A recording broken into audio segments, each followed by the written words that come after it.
Tá gravando, tá gravando. Então vamos lá. O quarto aspecto que nós tratamos é que nós temos, né, essa imagem e semelhança de Deus que é chamado de aspectos relacionais. O que que isso fala para nós?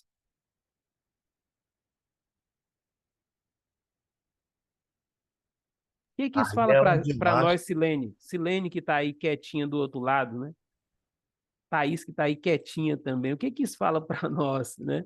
Esses aspectos relacionais.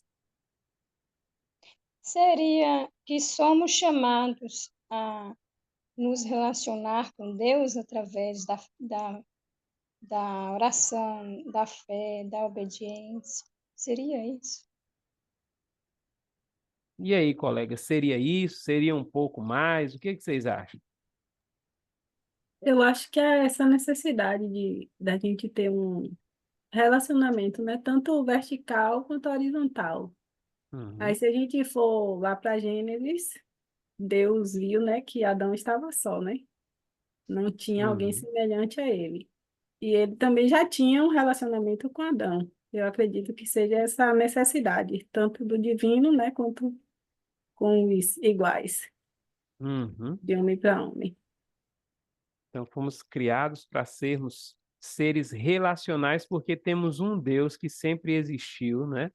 Em três pessoas, que sempre existiu em um relacionamento de amor eterno e que agora cria seres à imagem e semelhança dele para relacionar também com o Senhor, mas também para relacionar uns com os outros. Por último, esse aspecto aqui eu falei, né, que quando a gente cita, o Gruden vai dizer assim que a gente logo já está um pouco armado, né, e diz assim, olha, não tem como, né, mas o que que faz a gente pensar que nós temos, né, no nosso aspecto físico, nós carregamos imagem e semelhança de Deus? Para a gente não viver a mensagem gnóstica, né, que era o combate de Paulo, de João, né, que a matéria para a visão gnóstica era que a matéria não presta para nada, o que presta é o espírito, né? Para a gente não ter essa visão. Então, assim, como é que a gente pode pensar nesse aspecto material como imagem e semelhança de Deus?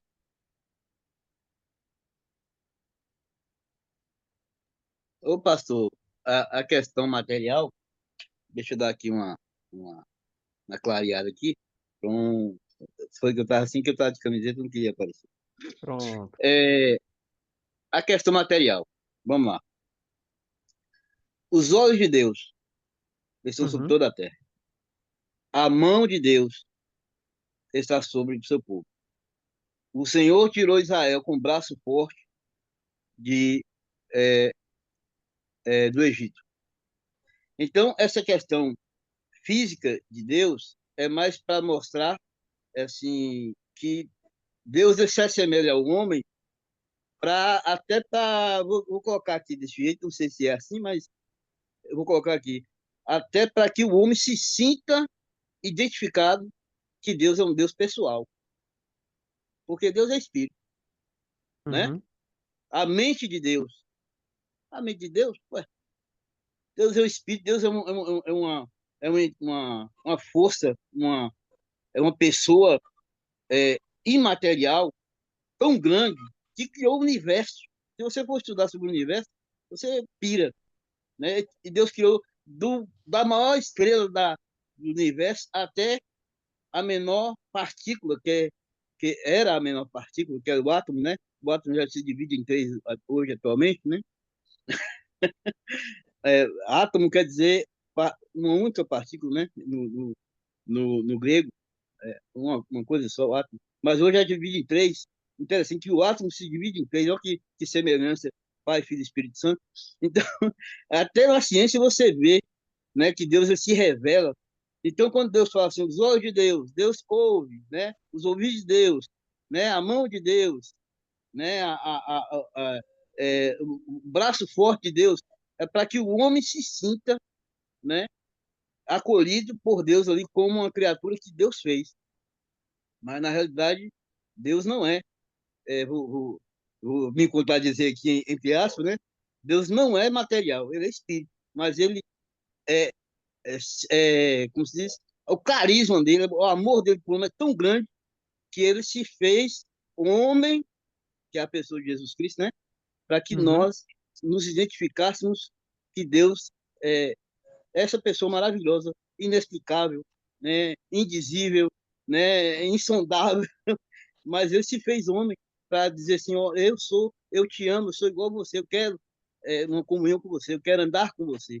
Quando Jesus pisou aqui na terra, era Deus representando, eu quero pisar com você, eu quero andar com você, eu quero dormir com você, eu quero sentir sede igual você sentiu, eu quero sentir fome igual você sentiu, eu quero sentir frio igual você sentiu, eu quero sentir dor igual você sentiu, para que Deus se fizesse semelhante ao homem, para que o homem entendesse que Deus o ama de tal maneira, que é o que João diz, né? Que entregou seu filho por nós. A minha definição básica Então, é essa. então, E, pastor profe- Clemilton, essa questão, né, de que Deus ele se revela em linguagem humana, né, e mostra aspectos que é nosso, da nossa natureza física, mas ele diz que ele comunica isso conosco, né? Que você expressou muito bem, os olhos de Deus, o braço de Deus, a mão de Deus, né? Mas também traz essa questão de o Deus que é criador e que também nos dá a graça de criarmos. Isso é tão interessante que quando nós estamos no livro de Gênesis, nós vamos ver capítulo 2 dizendo que Deus nos criou à imagem e semelhança dele, né? Quando a gente chega no capítulo 5, nós vamos ver que nasce um descendente de Adão, que é imagem e semelhança de Adão, que é Sete, né? Então, assim como Deus cria homem e mulher, Deus dá a capacidade agora de homem e mulher, através do seu corpo físico, criar alguém à sua imagem e à sua semelhança, né? E é exatamente aí, em Gênesis, que nós vamos ter exatamente essa ideia do que é a imagem e semelhança de Deus. Assim como as pessoas olham para o ser humano e vê aspectos no ser humano que assemelha com Deus, assim também uma pessoa olha para os nossos filhos e vão dizer assim, olha, parece com o pai. Os aspectos dele, né, parece com o pai, né? Ele fala como o pai, né? Ele tem características do pai, da mãe, né? Então, é isso aí, né? Então, quando a gente fala Pastor. de aspectos físicos, é essa graça que Deus nos dá, né, e que se revela através de nós, mostrando, né, que nós fomos seres criados também com essa possibilidade, né, e com essa graça de podermos criar. Na inteligência, somos seres que criam música, arte, tantas coisas, né? A ciência. Então, isso é Deus se revelando através de nós, a imagem dele em nós. Sim, Léo. Minha joia,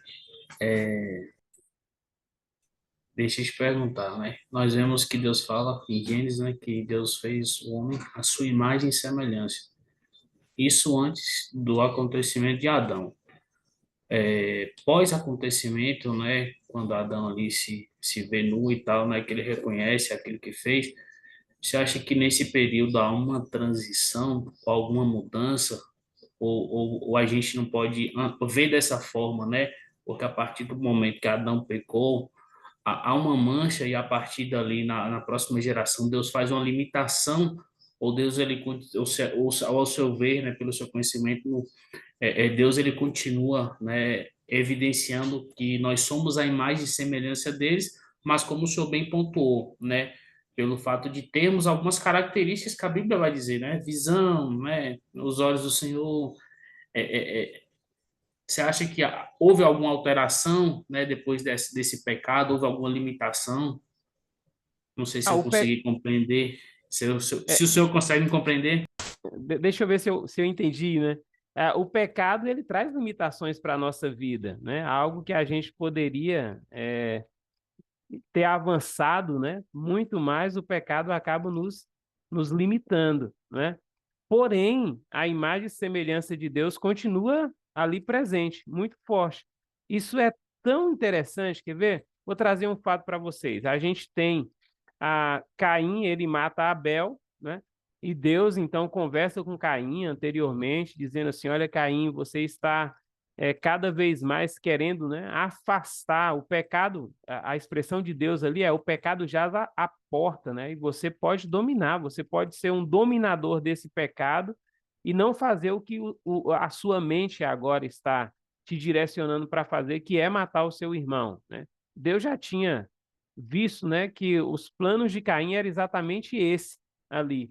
Então ele chama Caim, conversa com Caim e dá para ele uma oportunidade de rever, né? O pecado você pode dominar. Porém, Caim mata Abel, Deus encontra com Caim, né? Coloca uma cicatriz em Caim, não sabemos o que é, mas Deus coloca uma marca em Caim e o texto bíblico vai dizer que Caim ele vai para uma terra chamada Nod. Essa terra aí, a expressão aí tem a ver com uma terra distante de Deus. O objetivo de Caim é: eu quero me afastar totalmente de Deus. Não quero relacionamento com Deus. Eu quero viver distante dele, né? Então ele foge da presença de Deus. E o objetivo dele, então, é para ir para essa terra distante. Porém, nessa terra distante, nós vamos ver Caim agora com os seus descendentes, né? A maldade está crescendo ali, mas ao mesmo tempo, Léo, nós vamos ver Deus dando para a descendência de Caim coisas extraordinárias, né? É exatamente dentro da descendência de Caim que vai nascer música. É ali. É a descendência, Tubal, né? Tubal-Caim, que é esse primeiro, Tubal, é esse primeiro instrumentista. É ali que nós vamos ver, então, Deus criando, através dos descendentes de Caim, essa habilidade de mexer com o ferro, né? De construção, construir cidades, né? Então, assim, a descendência de Caim pecadora, nós vamos ver ali que o pecado vai se alastrar naquela descendência ali. Mas Deus não deixa eles desassistidos da graça dele e desses aspectos da imagem e semelhança de Deus na vida deles, né? Deus continua dando graça deles serem seres inteligentes, deles serem pessoas que vão criar coisas, né? E de uma certa forma, ainda com esses aspectos de conhecimento do que é certo e que é errado, e que vai escolher o errado, mas sabe o que é certo e o que é errado, né? Então, assim, coloca uma barreira? Coloca, mas continua seguindo o curso, né, da graça de Deus revelada, e isso é tão fantástico quando nós chegamos no Novo Testamento, é isso aí que Jesus vai dizer para nós que nós precisamos viver. Ele vai dizer assim, olha, vocês devem fazer o bem para aqueles que perseguem vocês, porque Deus faz chover sobre bons e maus. Então, assim, para vocês se assemelharem ao Senhor, vocês precisam também viver assim, né? Porque se vocês fizerem o bem somente para aqueles que fazem o bem para vocês, que de bom? Que de bom tem nisso aí, né? Então, nós vemos Deus, mesmo o pecado, entrando em cena, mas a imagem continua ali. E Deus graciosamente continua trabalhando com esse ser caído, distante dele, mas se revelando na vida dessas pessoas, imagem e semelhança dele, né? Pastor Jânio, Sim, e o senhor? pensando aqui assim, que nesse aspecto aí físico, de fato, Deus não tem um corpo físico, porque Deus é espírito. Mas o nosso corpo se assemelha com Deus no sentido de que, por exemplo, nossos olhos, nós enxergamos, Deus também enxerga. Uhum. Por exemplo, nossa boca.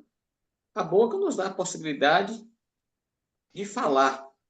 Deus também fala. É uma semelhança. Por exemplo, nosso olfato, paladar, tato e assim por diante, tudo isso nos dá uma possibilidade de perceber a criação de Deus. Entendeu? Então, tudo isso é uma semelhança do ser humano com Deus. Nossos olhos, nossa boca, nossa imaginação, nossa mente, está tudo em nosso corpo. Então, tudo isso é um reflexo de a imagem e semelhança de Deus. Deus pensa, Deus fala, Deus vê, Deus sente, entendeu? Então, é um aspecto. Você já imaginou, por exemplo, todos nós almoçou e alguns jantou. Você já imaginou na sua diversidade lá de alimento e você ter a possibilidade de discernir o paladar de todos os alimentos que foram colocados sobre a mesa? Isso é uma graça extraordinária do que o nosso, que possibilita o nosso corpo. É no nosso corpo que está essas possibilidades. Então, essa é que eu, no ponto de vista que eu vejo que é a semelhança de Deus, que nosso corpo se semelha com Deus. Não aspecto físico, corpo, sangue, etc. E tal. Entendeu? Esse é o meu ponto de vista. Algumas Pronto. tradições dizem que algumas tradições, isso que Nilson falou aí, eu até ia perguntar, porque algumas tradições fala que como Deus criou nós imagem e semelhança, algumas tradições chegam a definir que Deus é um corpo, pode ter um corpo físico, osso, carne, assim como nós, né? Algumas tradições. Porém, a gente sabe que Deus ele é espírito, né? Então, o que Nilson falou aí, a gente tem essa convicção que Deus ele é espírito, né? Mas sobre a questão física, a gente tem esse conhecimento. E a questão sobre espiritual, é que Deus também tem o pensamento, o raciocínio, ele imagina, ele sente. Então, essa diferença que Nilson falou mesmo. Estava com um pouco assim até de dúvida nisso aí, porque quando a gente fala que Deus nos criou em imagem e semelhança, aí a gente já fala, pô, se Deus criou nós em imagem e semelhança, dá para nós imaginar que Deus é um corpo físico que tem osso, que tem carne, que tem olho, que tem boca, né? Então, assim, mas a gente sabemos que Deus, ele é espírito, né? Jéssica? Estava aqui pensando esse aspecto, tanto o espiritual quanto o físico. A gente pode resumir nesses dois versículos de 1 Coríntios 6, o 19 e o 20, diz assim: Acaso não sabeis que o vosso corpo é santuário do Espírito Santo, que está em vós, o qual tendes da parte de Deus, e que não sois de vós mesmos, porque fostes comprado por preço. Agora, pois, glorificai a Deus no vosso corpo. Eu acredito que, no meu pensamento, né? Não sei, aí o senhor fala se está correto esse pensamento. Para mim, esses versículos resumem essa parte, tanto espiritual, né? E essa parte da antropologia, né? Porque em aula mesmo o senhor já disse, né? Que nós somos criados para a glória de Deus. Então, eu acredito que esse aspecto, né? Que nós fomos feitos para a glória de Deus, para a glória de Deus, e precisamos refletir essa glória de Deus através do nosso corpo. Nossa, exatamente. Não dá para desassociar, né, uma coisa da outra, né? Tanto que ser humano só é ser humano quando ele tem essas duas partes.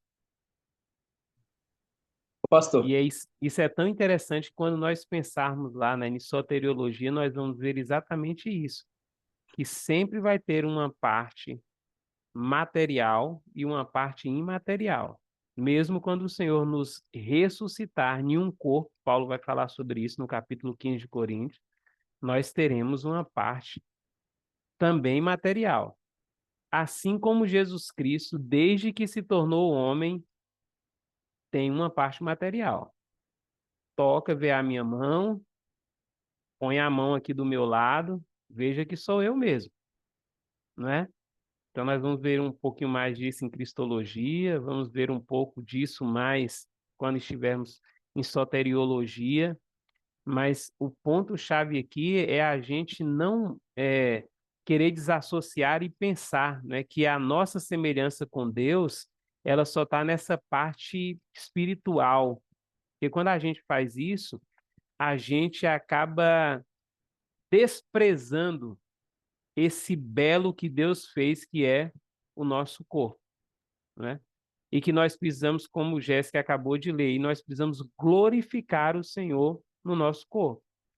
Por isso que nós precisamos apresentar o nosso corpo como sacrifício vivo, santo e agradável a Deus, como culto racional ao Senhor. Tá bom? Vou deixar vocês. Quem falou aí, só Ô, para. pastor, Pastor Clemilton? não foi outro rapaz, mas eu só quero dar uma pinceladinha aí, que nós esquecemos até de citar que quando Deus criou o homem, ele soprou sobre o homem, né? Uhum, Só nisso aí já dá para a gente saber que nós temos, né, a, a, a, a presença de Deus em nós, querendo ou não. O homem querendo ou não. O fôlego de vida do é homem o pneuma, foi né? isso, foi dado por Deus. Então, mas fulano de tal é um incrédulo, é um cara que não acredita de jeito nenhum. Meu irmão, nós temos que respeitar, não é a ideologia dele. Nós temos que respeitar o fôlego de vida que Deus deu para ele, porque ali está a presença de Deus na vida daquela pessoa. Seja o pior ateu da face da terra, seja o pior, a pessoa mais cruel, mais sanguinária da face da terra, ele tem ali a marca de Deus, o selo de Uhum, Deus, entre aspas, né, pastor? Eu estou colocando aqui, uhum, o selo de Deus, porque foi soprado sobre ele, né? O Espírito de Deus, ele tem um Espírito que se assemelha, que é imagem e semelhança de Deus. Então, o aspecto físico, é como o pastor falou aí, Deus é tão maravilhoso que antigamente nós estamos chegando nessa área, mas estamos encostando aí. Mas nós éramos identificados pela nossa digital. Não tinha digital semelhante uma a outra.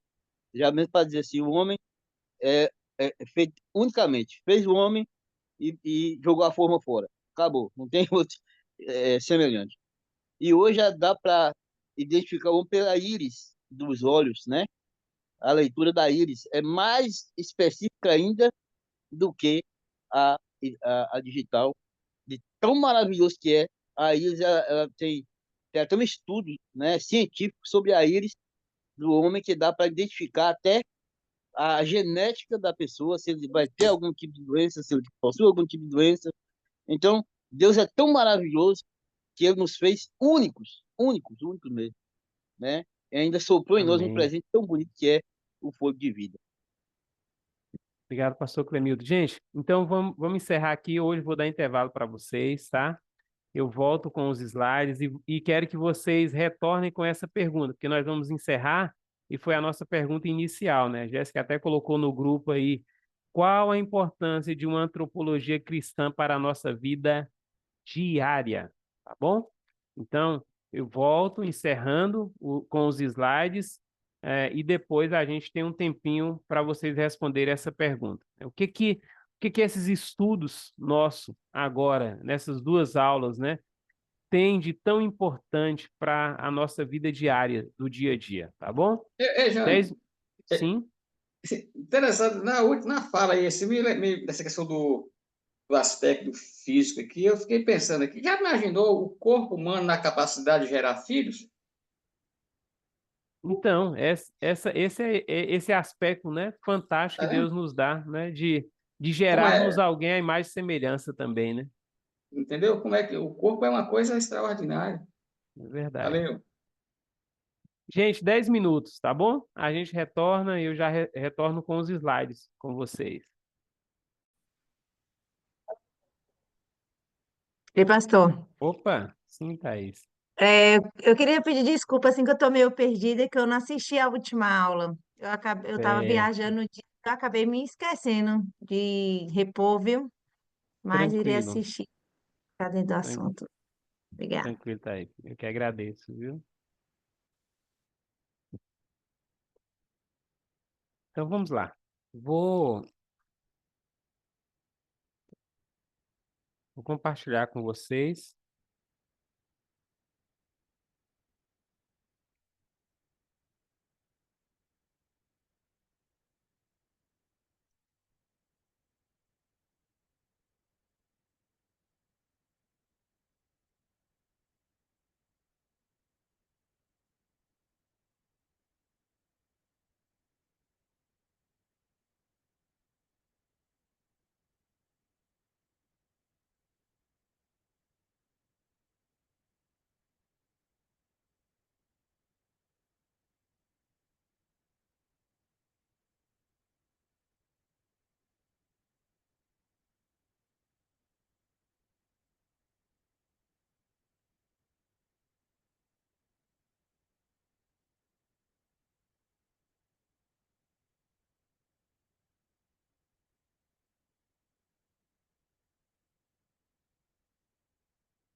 É um ser humano como homem e mulher.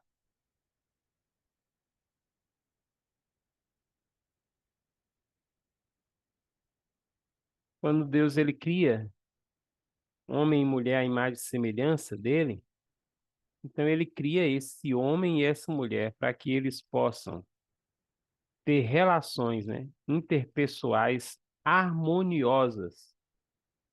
O homem e mulher foram criados e esse é o aspecto, né, lá do ser que ele é criado para ser esse ser relacional, né?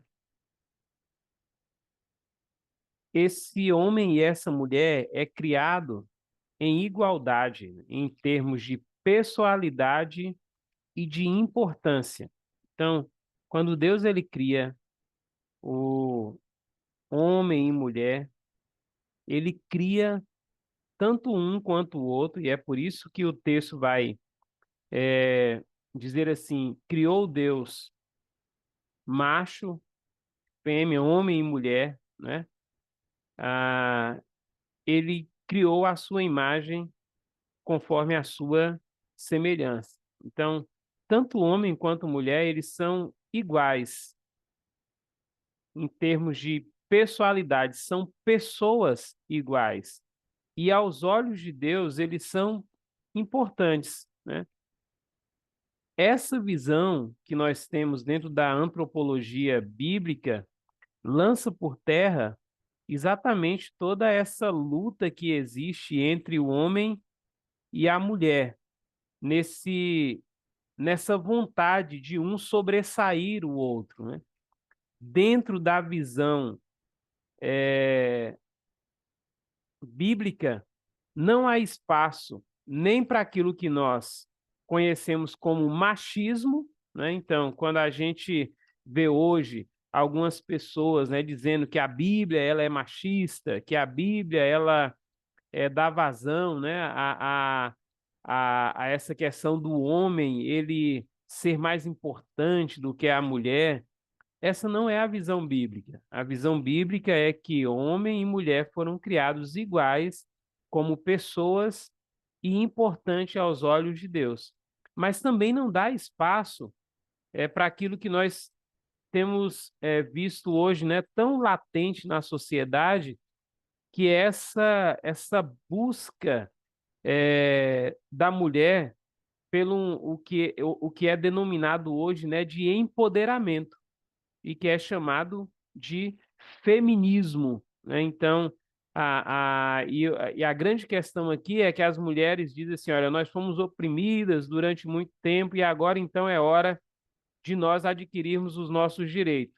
Claro, se em algum momento, né, a sociedade, por causa da descaracterização, por causa do pecado, ela trouxe, então, essa figura do homem como o homem opressor, né, da mulher, e como o homem detentor de direitos que a mulher não tinha.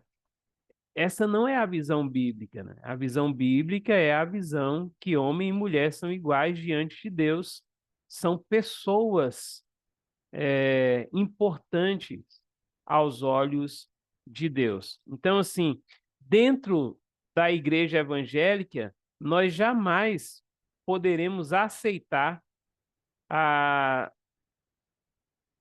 tanto uma visão quanto outra, né? Nem a visão machista e nem a visão feminista, porque nós temos a visão correta, que é a visão de que Deus criou o homem e mulher conforme a sua imagem, como seres ah, que são importantes aos olhos de Deus. Isso é tão interessante que o texto que nós lemos, eu quero voltar para ele um pouquinho, o texto que nós lemos no início, né, da carta aos Efésios, Paulo vai dizer assim, olha, o homem ama a sua esposa, a mulher, ela se submete ao seu esposo, né?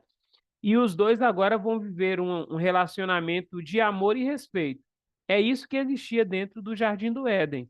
Existia um relacionamento na figura do Adão, daquele que é protetor, que é provedor, daquele que ama a sua esposa, e automaticamente, então, existe a figura de Eva como essa mulher, né, que se coloca com uma missão ao lado do seu esposo. Mas todos dois, importante aos olhos de Deus, Deus vem na viração do dia conversar com os seus filhos e os ver exatamente assim. Porém, e talvez seja exatamente aqui, né, que dá todo o pano para a manga, é que esse homem e essa mulher, eles são diferentes nos seus papéis, né? Papéis e autoridade. Então, quando o texto bíblico diz que Deus ele cria o homem e depois ele cria a mulher, ele já está dando uma indicação de que o homem ele tem a figura agora e a responsabilidade de ser o líder dentro desse relacionamento que nós vamos ver familiar, que mais vai expressar, então, essa pessoa da Trindade, né, em aspectos humanos, né? E aí, então, vem a pergunta, a grande pergunta que vem os papéis uma consequência da queda, né? Nós vamos ter papéis distintos entre homem e mulher só depois que Adão e Eva eles caem em pecado, e nós vamos ver que não, né? E eu quero então trazer aqui alguns aspectos, né, que nos mostram exatamente isso, né? Que não é porque o pecado entra no mundo é que nós vamos ter agora então distinção de papéis, né?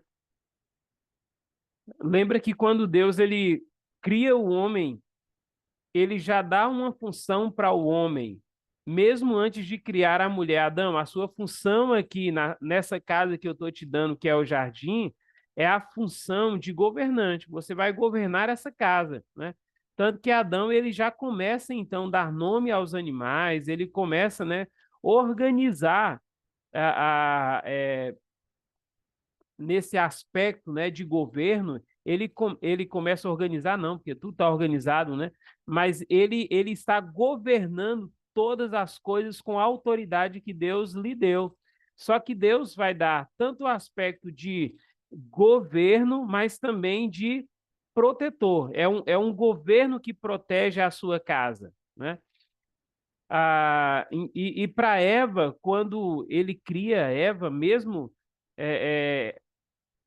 não, quando ele cria Eva, né, de Adão, perfeita, Deus ele vai dar Eva para Adão exatamente dizendo para ele, olha, essa mulher é uma mulher que vai estar lado a lado com você, ela vai te auxiliar, né? Ela tem uma missão ao seu lado. Então, não é a queda que vai trazer, então, os papéis. Os papéis, eles já existem, né? E aí é interessante, porque deixa eu só pegar aqui para nós vermos algumas questões, né, que mesmo com a queda não vai ter mudança. Então, a primeira coisa que nós vemos é exatamente isso, né? Adão foi criado primeiro, depois Eva. Isso implica liderança. A liderança é de Adão. Eva foi criada como auxiliadora de Adão, ou seja, uma líder auxiliar. Ela não é menor do que Adão, ela não é maior do que Adão, ela é uma pessoa ao lado de Adão com uma missão junto a esse líder que é o homem, Adão. O que mostra que Adão ele é autoridade da parte de Deus na vida da mulher? É exatamente Adão que dá nome. Ela vai chamar mulher. Então, isso é sinal de autoridade. Assim como Adão ele dá nome aos animais, porque ele tem autoridade sobre a criação, Adão também dá nome à mulher, porque ele tem autoridade de liderança sobre a mulher, né? Interessante que Deus ele chama a raça de raça humana, né? É a raça na liderança do homem, é a humanidade, né? E é interessante que quando a serpente ela aproxima do jardim e ela quer então trazer essa proposta de desobediência, ela não aproxima de Adão, ela aproxima de Eva. exatamente com esse objetivo de querer fazer brotar no coração de Eva aquilo que ela não foi criada para ser.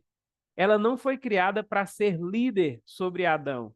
Ela foi criada para ser liderada por Adão, não é? Mas a serpente, ela quer então desvirtuar, e ela não aproxima de Adão, mas aproxima de Eva, exatamente querendo mostrar para ela, olha, você pode tomar a liderança, tá? E nós vamos ver que é exatamente isso que vai gerar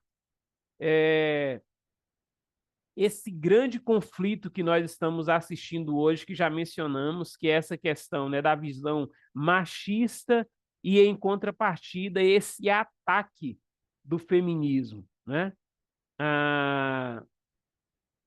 O que nós temos mais?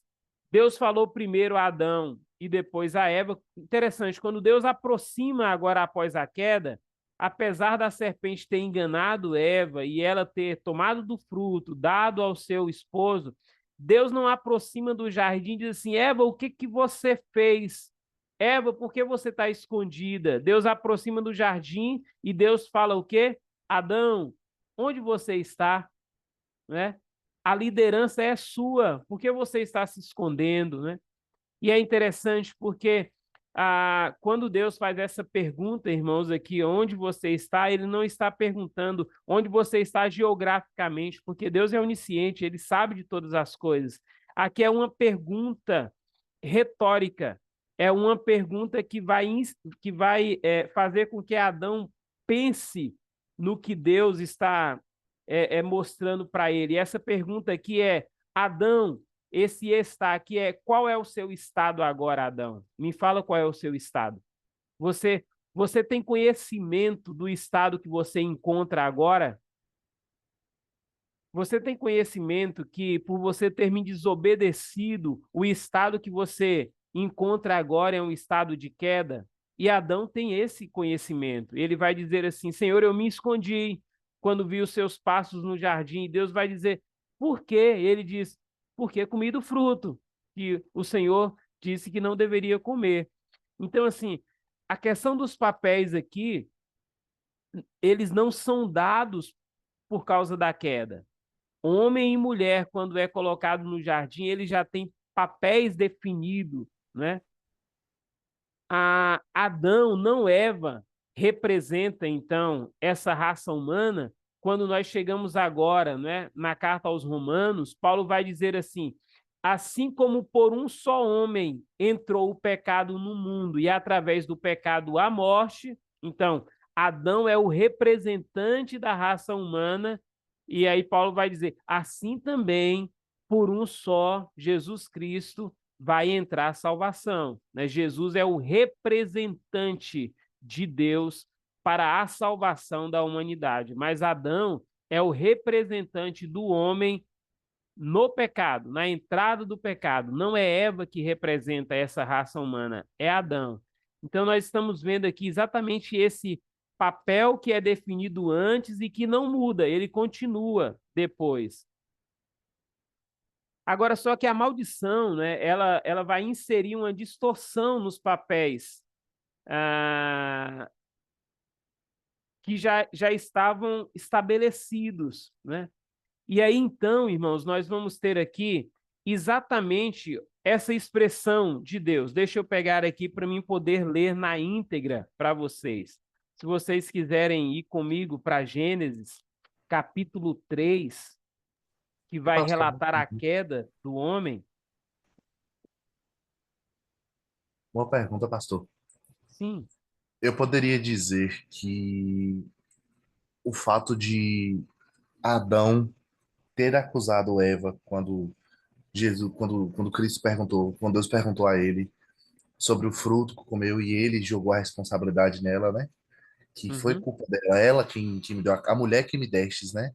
Eu poderia dizer que esse ato de jogar a culpa em cima de Eva já seria um reflexo do fruto que eles comeram, do pecado que adentraram dentro dele. Exatamente, né? É essa negação da responsabilidade, né? Essa busca de fuga.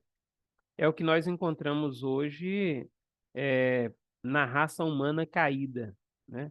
Essa fuga das responsabilidades. Quando Deus diz assim, Adão, por que você comeu? Ele poderia, né, ter dito, olha, Senhor, porque eu não ouvi a voz do Senhor, porque eu desobedeci, porque eu poderia anular.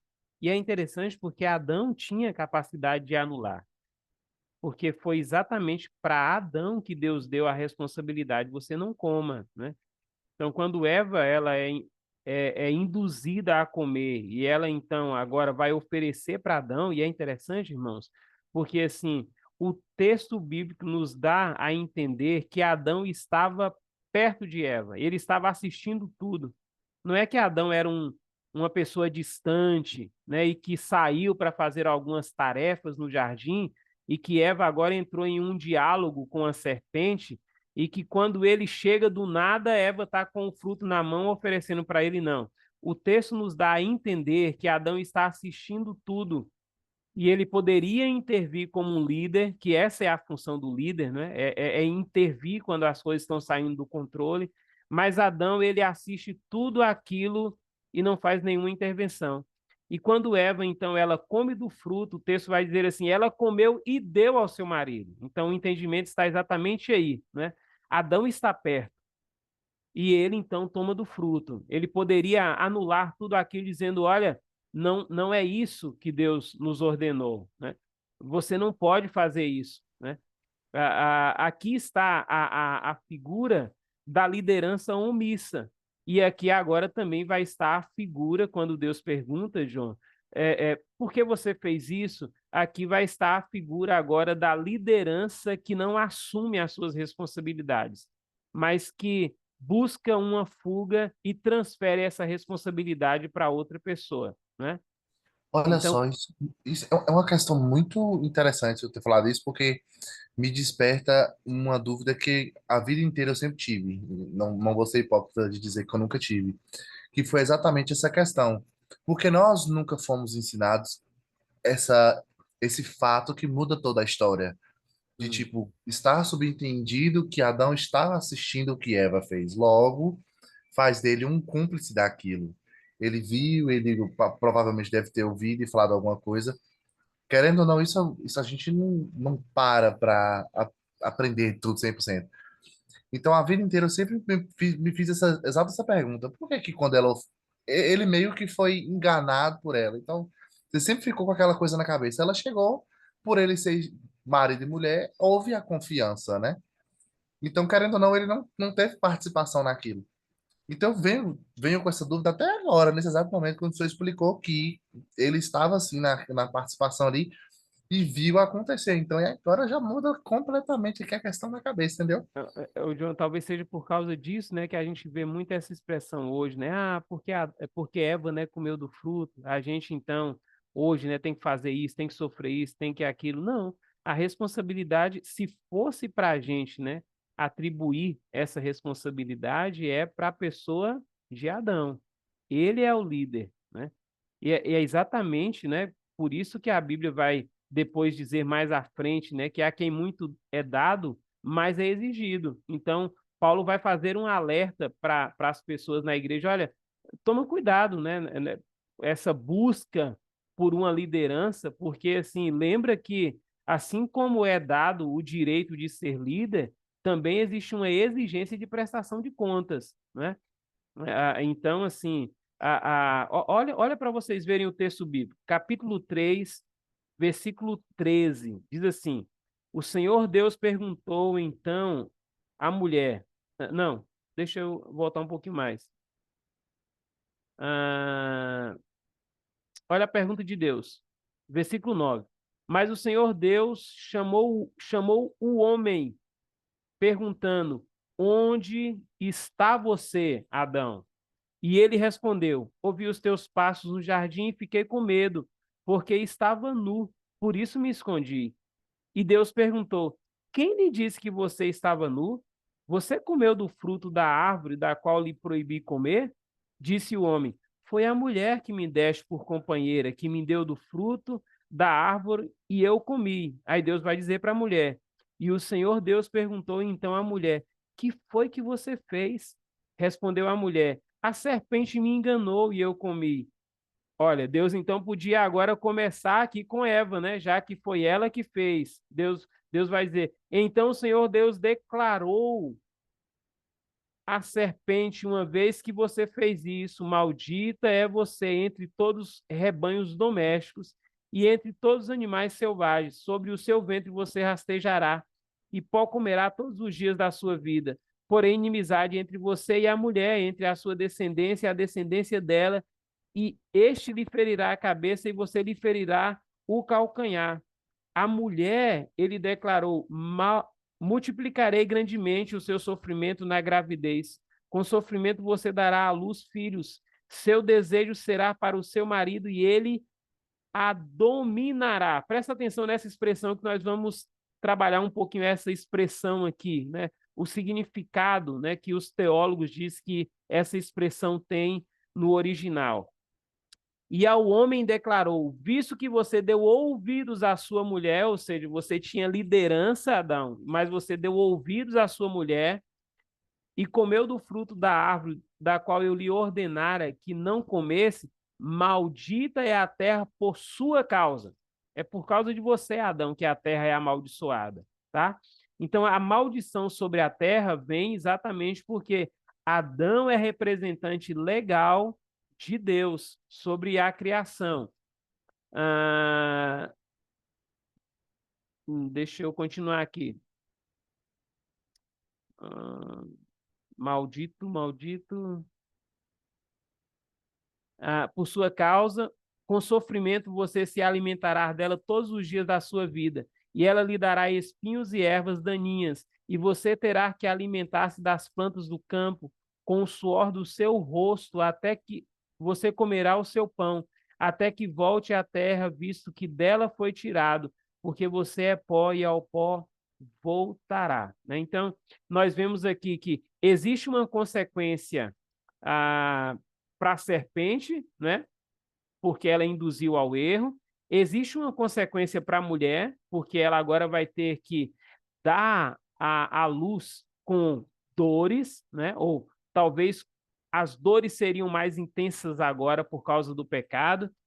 Mas essa expressão aqui, o seu desejo será para o seu marido e ele a dominará. Alguns teólogos, né, diz que a tradução melhor seria: o seu desejo vai ser de dominar o seu marido, mas você não tem forças para isso, é ele que te dominará. E aqui, então, a partir de agora, nós não temos mais um governo amoroso, nós temos aqui um monarca ditador.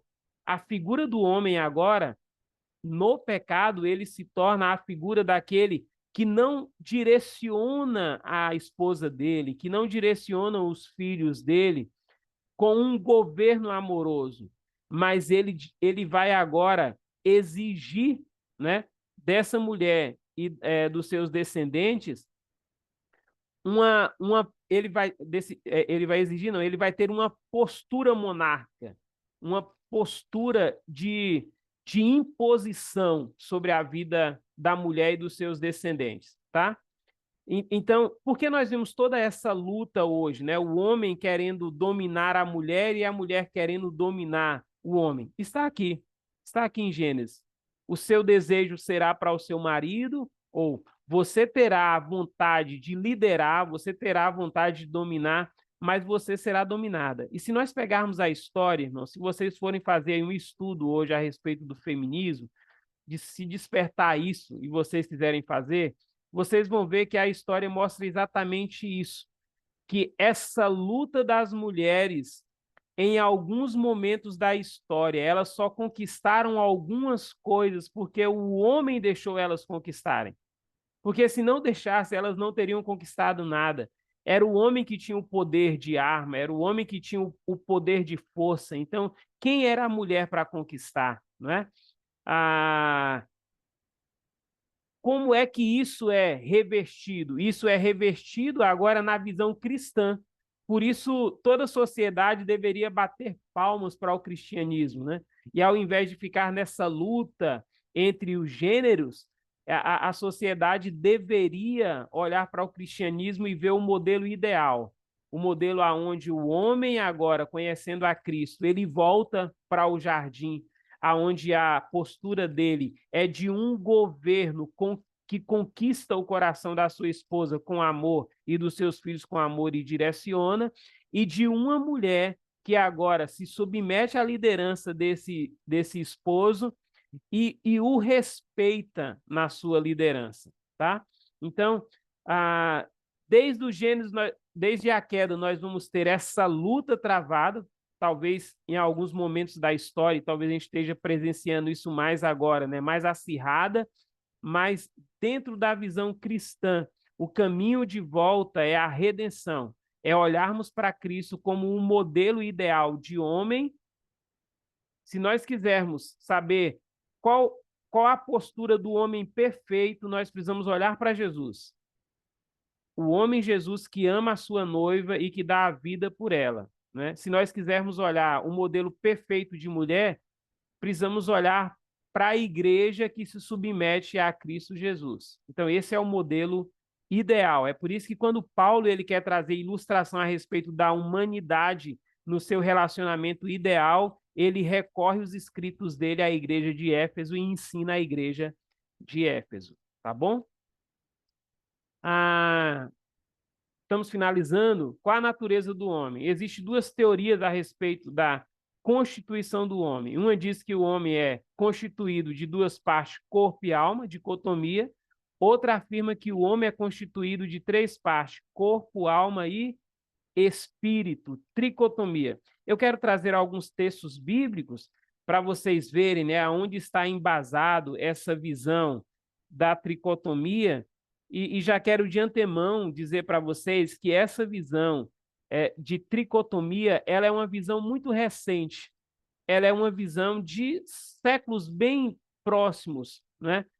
Influenciado por um pensamento grego, né? Ao observar o céu, a ter essa visão entre o Deus espiritual e a matéria, que precisa ter, então, um intermediário, né? E nós vamos ver isso dentro da mitologia grega, dentro do pensamento filosófico grego.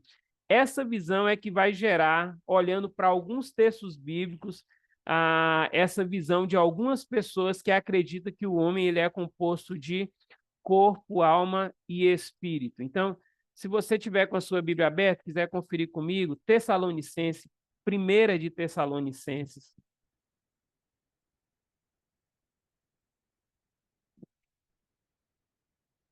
Primeira de Tessalonicenses, capítulo 5 e versículo 23. Olha o que Paulo diz. Que o próprio Deus da paz o santifique inteiramente, que todo o espírito, alma e o corpo de vocês sejam preservados irrepreensíveis na vinda de nosso Senhor Jesus Cristo. Então, aqui nós temos essas três partes, tá? Que é onde aqueles que acreditam em tricotomia buscam, então, o seu argumento bíblico. O outro texto está em Hebreus. Só vou ler dois textos para nós não ficarmos muito tempo agora. Hebreus 4, versículo 12, está escrito assim: pois a palavra de Deus é viva e eficaz e mais afiada que qualquer espada de dois gumes. Ela penetra até o ponto de dividir alma e espírito. Alma e espírito, né? Agora, observem comigo, deixa eu pegar aqui um outro texto bíblico. Observe comigo agora, volta sua Bíblia para João, capítulo 12. João, capítulo 12, versículo 27. Está escrito assim: agora, meu coração está perturbado, e o que direi? Esse coração aqui, em algumas traduções, é alma. Agora a minha alma está perturbada, está angustiada. E o que que eu direi, né? Pai, me livra, né? Prossegue. Agora, olha que mais à frente, um pouquinho, no mesmo Evangelho, capítulo 13 e versículo 21, está escrito assim: depois de dizer isso, Jesus perturbou-se em espírito. Olha, Jesus estava perturbado na alma, e agora Jesus angustiado, né? E agora Jesus está perturbado em espírito, né? Então o que nós temos, né, de ensinamento daqueles que vão buscar aprofundar o texto hebraico, que isso é chamado de hebraísmo, né? Vocês querem ver um texto agora que vai juntar as duas expressões? Lucas, volta um pouquinho mais a sua Bíblia, só para nós concluirmos, né, essa questão aqui. Lucas, capítulo 1, versículo 46 e 47. Olha Maria, como é que ela expressa. O cântico de Maria, quando ela diz assim: então disse Maria, minha alma engrandece ao Senhor e o meu espírito se alegra em Deus, meu Salvador. Vocês estão vendo aqui que alma e espírito, né, está colocado paralelo, porque isso é chamado de hebraísmo. Dentro do escrito hebraico, o hebraísmo é quando o autor é, ele quer dar ênfase à ideia e ele procura, então, palavras sinônimas. Então, aqui, não é que o escritor Lucas está dizendo que Maria tem uma alma e tem um espírito, mas ele está dizendo que a alegria de Maria é no espírito dela. Então, ele usa essa expressão chamada de hebraísmo para dar ênfase, né? Para dar um peso maior. Então, ao mesmo tempo que nós temos em João Jesus dizendo a minha alma está angustiada, no outro texto, meu espírito está angustiado, Maria vai dizer a minha alma, o meu espírito, ele se alegra em Deus, o meu Salvador. O que eu quero dizer com isso? Os teólogos, né, defensores da dicotomia, né, vão dizer que essa é a visão bíblica.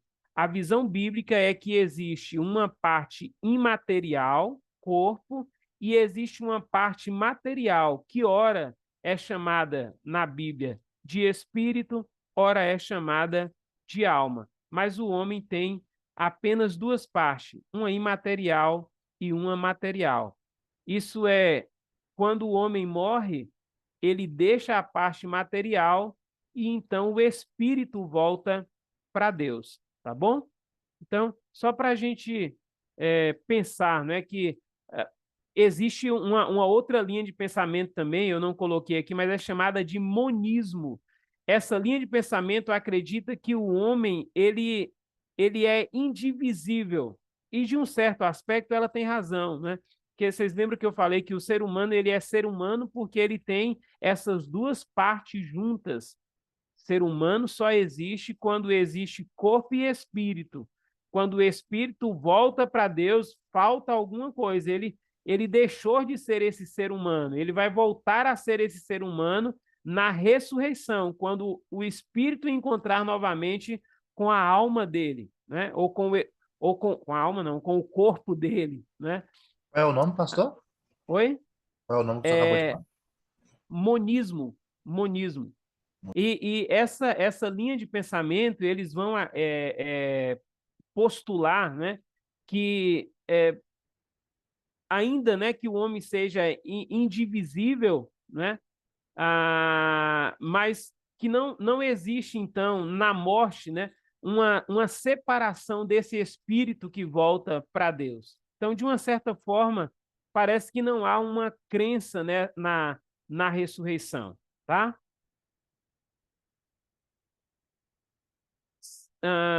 Sendo o homem espírito dotado da capacidade de ter conhecimento,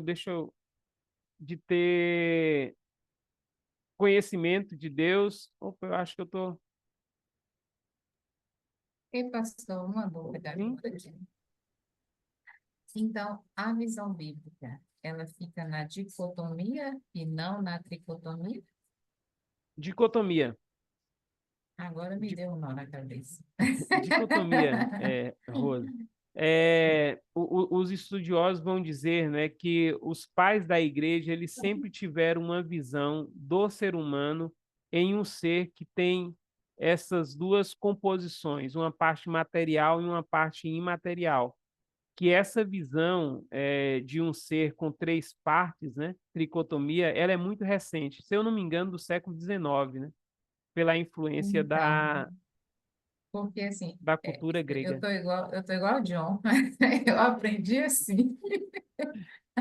A gente aprende, né, desde o princípio. Eu achava que era assim, né? Agora, para mim, mudou tudo. E nós somos seres trinos, né? Corpo, alma e espírito, onde o nosso corpo físico está aqui. Quando nós morremos, vamos fazer a divisão aqui, o corpo se Aham. acaba, o fôlego de vida, a alma, né? Ela ali se apaga, né? O fôlego acabou, e aí o espírito volta para Deus. Até então, agora aqui, fazer igual o John, deu um nó, mudou tudo.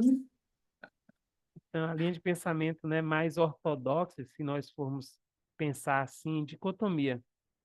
Ah, o homem, ele é feito do pó da terra, por isso ele volta ao pó, né? E ele é soprado nas narinas o pneuma, né, o espírito de vida. E aí ele passa, então, a ser um ser humano, um ser vivente, né? É a junção do pneuma com a matéria, pó, que dá origem ao ser humano. Essa é a visão ortodoxa. Tricotomia é uma visão bem nova, né? E que tem algumas questões bem peculiares, né? Eu até citei para vocês anteriormente, né? Eles vão postular dizendo que a nossa única diferença que nós temos entre um animal é que o animal ele só tem alma, mas não tem espírito, né? E que a parte que Deus comunica conosco é pelo espírito. É por isso que não comunica com um animal, é porque é a parte que Deus comunica e que a parte é, que é santa em nossas vidas e que não existe pecado. Olha, a tricotomia, ela chega a dizer isso, que é a parte espiritual, né? A nossa parte imaterial. Só que o texto que nós lemos vai dizer que Deus santifique, né? Corpo, alma e espírito. Então, não existe uma parte em nós que não foi afetada pelo pecado. Tudo em nós foi afetado, tanto o corpo quanto o espírito, e Deus, então, está trazendo de volta em Cristo Jesus todo esse ser. Essa aula hoje, hoje nós vamos tirar tudo. Olha, Ele Se faz igual o outro, né, minha irmã? olha, Quebrou bem na emenda. quebrou. confesso que tem 40 minutos que eu tô aqui na cabeça de Jeová, pelo amor de Deus, coloque o que é dicotomia, tricotomia, porque eu não Pronto. sei. Ô, Quando é pastor, agora que fez total sentido o negócio. então, se o animal, ele é alma, né? Uhum. E a Bíblia diz que alma e espírito são as mesmas coisas. Aí, Era, Rosa, não difere complica os não. dois aí agora. Difere os Ah, dois aí agora. E agora, Rosa, Falou, confundindo de novo, ô Jesus. Rosa, não é assim que a Bíblia vai dizer, né, que alma e espírito é a mesma coisa. A Bíblia os autores bíblicos, né, vão usar essa expressão sinalizando que essa parte que a gente chama de alma é espírito. É. Não vai fazer distinção entre uma e outra, né? É por isso que eu trouxe o texto bíblico para vocês, quando Maria diz assim, olha, a minha alma engrandece ao Senhor, né? Os estudiosos sempre vão dizer que nós ocidentais é que gostamos muito, né, de fazer essas diferenciações. Quando a gente vai para o Oriente, isso não acontece, né? Os orientais, eles não têm essas distinções que nós fazemos no Ocidente, né? E pastor Jânio, Então, Então, quando a gente Sojane, vai para... Já passo, Nilcinho. Quando a gente vai para o Oriente, a gente vai ver exatamente essas expressões que é chamada de hebraísmo, né? Aonde o autor que está escrevendo, ele usa palavras sinônimas para expressar a mesma coisa. Então, a minha alma e depois o meu espírito se alegra, ou seja, palavras sinônimas, a mesma coisa. Sim, Nilcinho. Pedro, o apóstolo Pedro, ele dá uma luz para nessa conversa que os irmãos estão tendo. Porque Pedro, ele vai dizer assim, Pedro, segunda carta de Pedro, do capítulo 1, do verso 14, ele fala assim, porque sei que em breve deixarei este tabernáculo, como nosso Senhor Jesus Cristo já me revelou. Então, o corpo, na verdade, é um tabernáculo do ser humano, de fato, divino, entendeu? Divino não, do ser humano. É o corpo apenas. O corpo é apenas um tabernáculo. E esse Essa tabernáculo morada. é a morada. Uhum. É por isso que Deus ele vem tabernacular conosco, né? Ele vem fazer morada no nosso meio, né? É o Emanuel que vem tabernacular conosco. Gente, eu sei que, olha, quando a gente chegar em Cristologia, vocês vão ver que a gente tem muito pano para manga, tá? Então, assim, isso Eu que a vou, gente já tá conversando aqui, quando a gente está falando de antropologia, né? Que é uma área que a gente já acaba tendo um conhecimento maior, né? Quando a gente chegar em Cristologia, que nós vamos trabalhar, né, com duas naturezas, uma humana e uma divina, eu acho que nós vamos ter muitas perguntas e muitas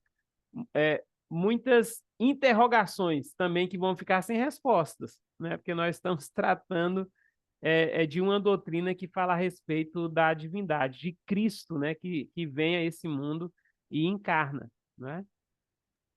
Aqui só a ponta do Os Sim, iceberg, irmãos, Alex. pastor. desculpa aí, pastor, é porque eu não sei guardar dúvida, não. Não, não, de forma Eu alguma. prefiro falar. Eu tô com. E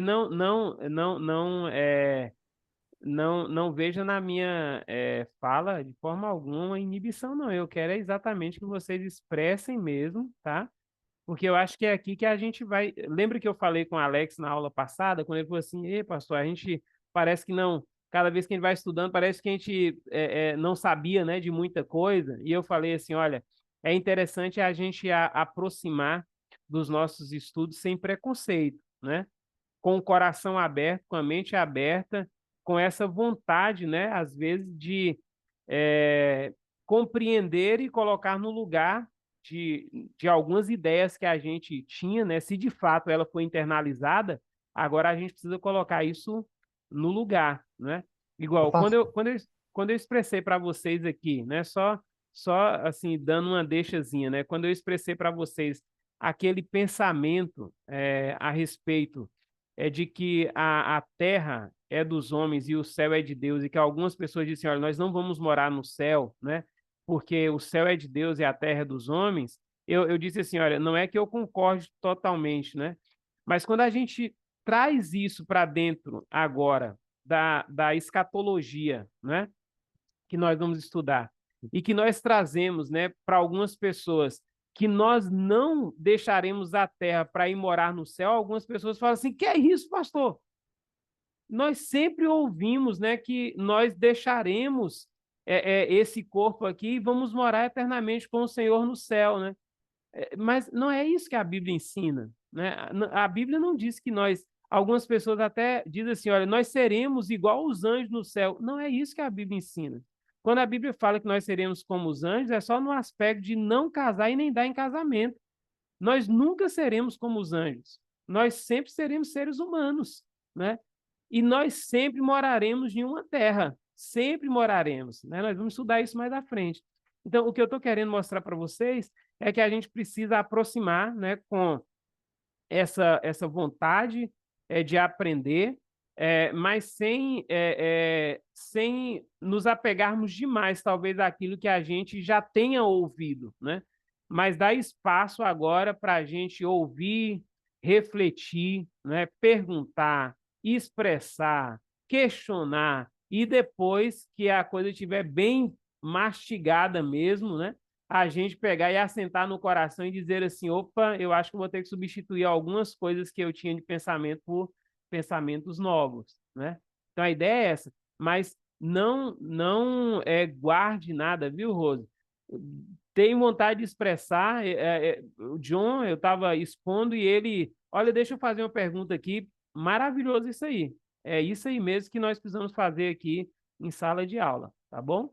Ô, pastor, é porque às vezes entra até aquela questão de, muitas das vezes o que a gente é ensinado desde a infância, principalmente a gente que nasce na igreja, e que vem com as professoras da escola dominical, aquela coisa, e acaba que a gente, no decorrer da vida, a gente não procura aprofundar nisso. Porque, igual, por exemplo, a gente vem aprofundando agora porque são coisas específicas.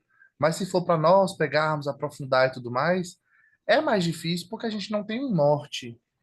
Então, muitas das vezes, eu, no meu caso, eu tenho perguntas que são perguntas que, na minha cabeça, são perguntas muito, tipo assim, infantis demais, mas que quando eu vejo são perguntas que uma pessoa que está há séculos na igreja tem a mesma pergunta, a mesma dúvida.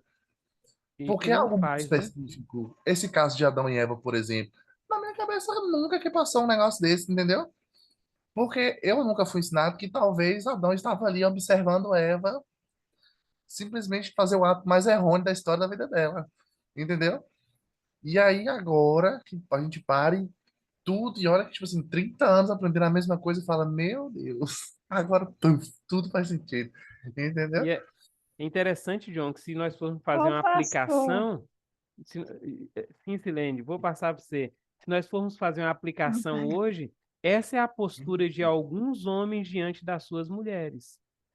Eles veem as suas esposas fazendo aquilo que é errado, mas eles não têm a postura da liderança, de chamar a atenção e dizer, opa, tá errado isso, não pode ser feito assim.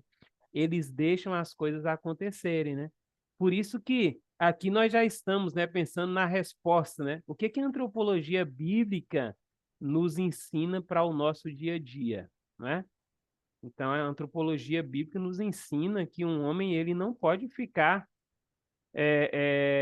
passivo quando ele vê que as coisas estão tomando um rumo para que toda a família dele se distancie de Deus. Ele não pode assistir tudo isso de forma passiva. Ele tem que ser um homem ativo nesse momento, né? Silene. ô pastor, eu tô ficando meio complicada aqui. Hum. Ó, eu ensinei a minha vida toda para as crianças que nós vamos morar no céu. Como é que vai ser isso agora? Então, espera só mais um pouquinho que nós vamos chegar lá. Aí nós vamos conversar bastante sobre isso, né? Olha, minha professora da Moço, escola dominical aí, ó. um lugar bonito que Deus preparou é o céu para nós. Ainda estou ensinando isso. Será Então, que ó, até chegar lá nós vamos ter cabeça para. Ou já vai estar tudo queimado assim? Eu sou fruto do ensinamento de Silene, viu, pastor? Pelo amor de pois, Deus. pois é. Ainda bem que vocês caíram aqui Já no está no céu. seminário, né? Para a gente pensar. Não é que Silene não estava pensando, não, viu? Não interprete a minha fala, não. Ela estava pensando, claro, e ensinando. E aqui, irmãos, é interessante. Olha uma coisa que eu vou falar para vocês. Tem hora que a gente chega no seminário, né? E a gente então começa agora a aprender uma série de coisas. E aí, quando alguém vai pregar, ou quando a gente ouve, né, pastores pregar, e fala assim, puxa, como é que ele está pregando isso, né? Está pregando errado. Nós precisamos ter a humildade de olhar para essas pessoas e pensarmos o seguinte, olha, eles não tiveram a mesma oportunidade que eu estou tendo, de estar em uma sala de aula, de estar estudando, né? Então, assim, o que eles estão transmitindo é aquilo que eles aprenderam. E se ele está fazendo mal intencionado, então ele precisa ser chamado a atenção. Mas se ele está fazendo aquilo porque foi o que ele recebeu, nós precisamos ter a humildade de olhar para essa pessoa com muito carinho, se tivermos condições de sentar, conversar a respeito, né? Mas nunca ter essa visão de que ele está ensinando errado. Não, ele está ensinando o que ele recebeu. E a gente só dá aquilo que a gente recebe, né? Por isso é tão bom quando a gente assenta para receber um pouco mais, para que a gente possa oferecer um pouco mais. tá bom? E assim, quanto que vocês falam, será que nós vamos chegar lá? Claro, vocês foram criados à imagem e semelhança de Deus, e mais do que isso, né? Vocês receberam redenção em Cristo Jesus, e agora vocês estão sendo conformados à imagem de Cristo e a pensar como Cristo pensa. Por isso é que Paulo vai dizer assim, mas nós temos a mente de Cristo, né? Então, Deus está nos dando a capacidade de pensarmos de uma forma extraordinária aquilo que as Escrituras nos ensinam. Ô, É assim, pastor, né, pai? É que no seminário é, a gente acha, no começo, a gente acha que sabe de nada, e vai decorrer do tempo a gente acha que sabe tudo. Tem essas fases, né, dentro do seminário. Aí é só voltar lá para o Salmo 8, né? E lembra? Salmo 8, olhar para a grandeza e falar assim, puxa, quem é o homem, né? Mas depois olhar para a graça de Deus e se alegrar na graça do Senhor, né? Ele nos visitou. ô, pastor, deixa eu Hum? jogar aqui um pouquinho mais de lenha nessa fogueira aí. É, eu acredito que como a irmã Que nós aí, vamos morar no céu. não, não, não é isso, não. Nós vamos ter um período, né? A Bíblia diz que nós temos um período, né? O milênio é um período, né? Mas depois a Bíblia diz que haverá novos céus e nova terra. Então Deus tem muita coisa preparada para a gente e a gente não pode se apegar somente a uma ideia que foi nos passado, não. A gente tem que esperar o porvir, que é coisas maravilosas. Eu só sei dizer o Uhum. seguinte, eu quero estar onde Deus está. Se eu Pronto. estiver no céu, eu quero Isso estar no aí, céu. Se isso eu estiver aí. Acho na terra, eu quero estar na terra. que o pastor Clemilton tocou no ponto principal. Céu só é céu porque Deus está lá. Então, se Deus estiver tabernaculando conosco, que é a proposta de Apocalipse, aqui na terra, aqui se torna o céu. Novo céu e nova terra já não tem mais distinção, porque Deus habita neste lugar. E é isso que é o mais Assim na importante. terra como no céu. Exatamente. Gente, podemos finalizar? Eu deixei o último slide aí na tela, um pouco, né? Para que vocês possam depois assistir a aula e ver. Tem um exercíciozinho para vocês refletirem, tá? E no final tem uma pergunta, eu não lembro, mas está relacionada a Coríntios. E eu quero que vocês pensem bastante sobre isso, para a gente conversar um pouquinho na nossa aula que vem, na introdução, tá? Porque agora nós vamos entrar em amartiologia. Vamos pensar sobre a doutrina do pecado, né? Esse homem que cai. Esse homem é criado à imagem e semelhança de Deus, mas esse homem cai e nós vamos ver, então, os efeitos do pecado agora na vida do homem e na criação de Deus. Tá bom? Antes do senhor terminar, não sei se o senhor falou no início, porque eu demorei de entrar um pouco. Você pode explicar como é que vai ser aquele trabalho que o senhor lançou lá no grupo, por favor? Então, gente, eu tinha feito uma divisão anteriormente, mas aí quando eu fui para o livro, A Teologia de Wiener Gruden, eu notei que algumas doutrinas, né, igual, dentro do livro, ele não faz uma distinção, não é uma distinção, ele não trata da doutrina de pneumatologia desassociada de cristologia. Então, assim, cristologia parece que tem quase 100 páginas, pneumatologia parece que é 18 páginas. Então, eu achei que seria injusto eu passar para um grupo, né? 100 páginas para um grupo fazer um trabalho e para outro passar 18 páginas. Aí vocês viram que eu fiz uma junção com cristologia e pneumatologia e peguei aí Jéssica, Graziele, Rose, e distribuí nesses outros grupos, tá bom? Então, foi a melhor forma que eu encontrei para que cada um pudesse ficar com uma parte do livro parecida com um grupo com outro grupo, tá? Foi essa a divisão. E aí, Coloquei a data. pode Sim, falar, pastor, perdão. coloquei a data para vocês no finalzinho. Não sei se vocês viram, são as nossas últimas aulas, dia 20 e 27 de junho. Então, vocês vão ter todo esse período agora para poder ler, conversar, né? A respeito, fazer o trabalho de vocês para entregar esse trabalho em equipe e fazer uma apresentação aqui na sala do Zoom. Essa Sim. apresentação que o senhor quer é tanto questão visual, tipo assim, o senhor vai cobrar questão de slides, é mais um debate, como seria? A melhor forma que vocês quiserem, né? Nas minhas matérias, não quero engessar nada, quero que vocês fiquem bem à vontade. Se vocês acharem que, através da apresentação com slide, vocês conseguem passar melhor, fique à vontade. Se for uma questão de só uma conversa do grupo, né, com os outros colegas, fiquem à vontade também, é a melhor forma que vocês encontrarem. Eu só quero que vocês apresentem, né, aquilo que vocês leram. E aí todo mundo precisa ler e precisa reunir algumas vezes aí para vocês conversarem sobre essa doutrina. Tá bom? Eu não tinha observado, não, pastor. Quer dizer que nós somos 100 páginas. Exato, aham. Eu tinha feito a divisão, Jesus. mas não tinha.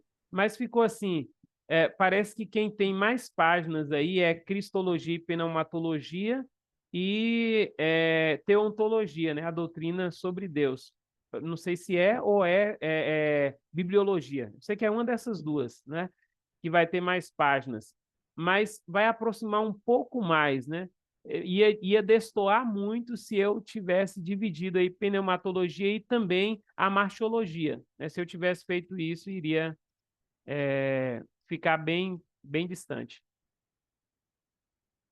Mas se tiver alguma coisa ainda que vocês acham que precisa melhorar, pode me sinalizar no grupo que a gente melhora na questão do trabalho, viu? E, pastor, vão ser apenas 2 dias para a apresentação. Então, terá um tempo definido, né?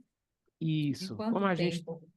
Como a gente tem aí, né, 1h30, hoje mesmo nós tivemos mais de 2 horas, né? Então, assim, se precisar de 1 hora para cada grupo, vai dar para a gente fazer isso, né? 40 minutos até 1 hora vai dar para a gente fazer nessas 2 aulas. Porque são cinco equipes, né? 5 equipes, aham. Ô, Aí tem que irmão, ser um... irmão Jânio, Sim? como é que o irmão vai, na aplicação da prova, como vai ser? Então, vamos ver se eu vou precisar aplicar a prova com vocês, tá bom? Geralmente, em teologia, nos semestres passados, eu sempre apliquei 2 provas. As provas eram feitas através do Google Forms, parece que é, né? Então, mandava para o aluno, e ele respondia e automaticamente ele já tinha a nota dele e reenviava para mim, né, para mim estar colocando a nota também. Mas vamos ver se a gente vai precisar fazer prova. Talvez a gente fique só nos trabalhos e a gente continue construindo a nossa avaliação aqui, tá bom? Foi por isso que eu tive aquela conversa com vocês logo no início, lembra? Gente, como é que vocês acham, né? Porque eu sou professor, mas eu tenho dificuldades também nessa área. Eu preciso ouvir vocês para que a gente possa construir melhor. Para mim, o mais importante é a gente terminar essa disciplina, vocês, com um conhecimento bom. Para mim é isso. Por isso que eu, hoje, quando abri, né, a aula, conversando com vocês, disse assim, olha, eu estou avaliando, é exatamente porque assim, a participação de vocês vai me mostrar, né, se vocês estão absorvendo esse conteúdo ou não, né? Só o fato de vocês tirarem uma boa nota no final não vai me falar muita coisa. Ou tirar uma nota ruim, vocês vão estar dizendo para mim que eu sou um péssimo professor. Então, vamos construindo juntos aí, tá bom? Mais alguma coisa? Deus Essa matéria, abençoe. essa matéria é uma matéria que a gente poderia falar muita coisa, mas o tempo não deixa, né, pastor? É muita coisa.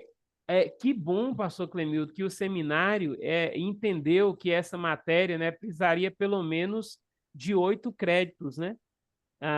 Porque no passado a gente dava todas as disciplinas, toda a matéria, né, de teologia sistemática, a gente dava em um semestre só. Você imagina só a correria que era para a gente, né? O Então agora assunto é não, a gente muito tem 2 extenso, né? semestres, muito extenso, né? E olha que a gente vai só na superfície aqui, né, abordando algumas questões. Então, o seminário entendeu que precisava de um ano todo para estudar teologia sistemática, e hoje a gente tem uma condição melhor em sala de aula, né, de poder expor com mais tranquilidade o assunto e de ouvir mais os alunos, né? Não ia nem poder Mas, perguntar. oi?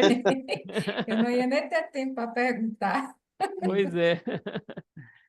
Eu tinha uma aluna não sei se vocês chegaram a conhecer Marta de Gaporã, ela gostava de fazer perguntas. Eu E conversava um aí, pouco, né, pastor? pois é, e aí Ela falava na assim, ela costumava falar assim, ô pastor, eu prometo que é só essa só pergunta. essa. Pastor, já esgotou a minha cota? Aí ela gostava muito de perguntar, né? Mas é interessante, as perguntas é muito interessante. Gente, Deus abençoe, bom descanso para vocês. Se o Senhor nos permitir, Amém. sexta-feira que vem Amém. estaremos juntos aqui estudando sobre a martiologia. Na Amém. semana eu mando um Sexta-feira que artigozinho vem para tá vocês confirmada lerem a um aula, né, pouquinho. pastor? Tá bom? Oi? Sexta-feira que vem tá confirmado mesmo a aula, né? Confirmado, confirmado. Eu pergunto porque um monte de lugar aí, faculdade, tudo parou, e aí eu perguntar, né? É, mas no nosso calendário tem aula, estamos juntos. E, Querendo pastor Estão Deus. Jânio, liberados. pastor Jânio, eu Sim, perguntar o grupo aqui, Silene, Alex e Graziele, eles têm um material para fazer a pesquisa? Não, eu não tenho, não. Gente, tem lá no grupo, Darley mandou esse livro em PDF, aí, logo ó. no início, quando o pastor Jânio Mas falou, eu tô mandou vendo lá no aqui, grupo,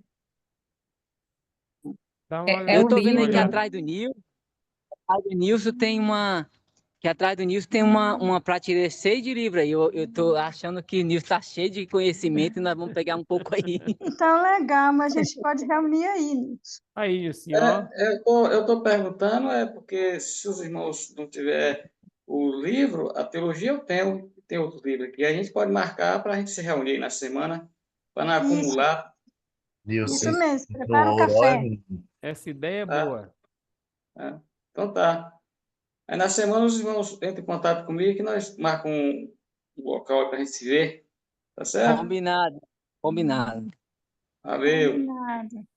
Forte Eu. abraço, irmãos. A paz do Senhor Pra a todos. Ah, Show. A Deus, boa A noite. paz a todos Amém. os Pai do irmãos aí. Senhor. ai, Abençoe. gente, boa noite. Paz, bom final de semana. idem. Valeu, amigo. Pai do Senhor. Paz, meu amigo Nilson. Paz do Senhor, irmãos. Boa noite. Boa noite.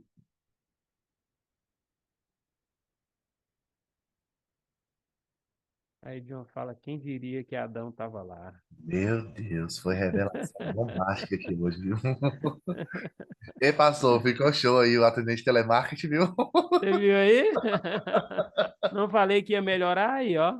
Oh, ficou bom, sou. Ficou bom? O áudio tá chegando, beleza? Você tá louco, maravilhoso. Então, Resolução de cinema. o que importa é isso. Deus Valeu, pastor. Bom abençoe, final de João. semana. Valeu.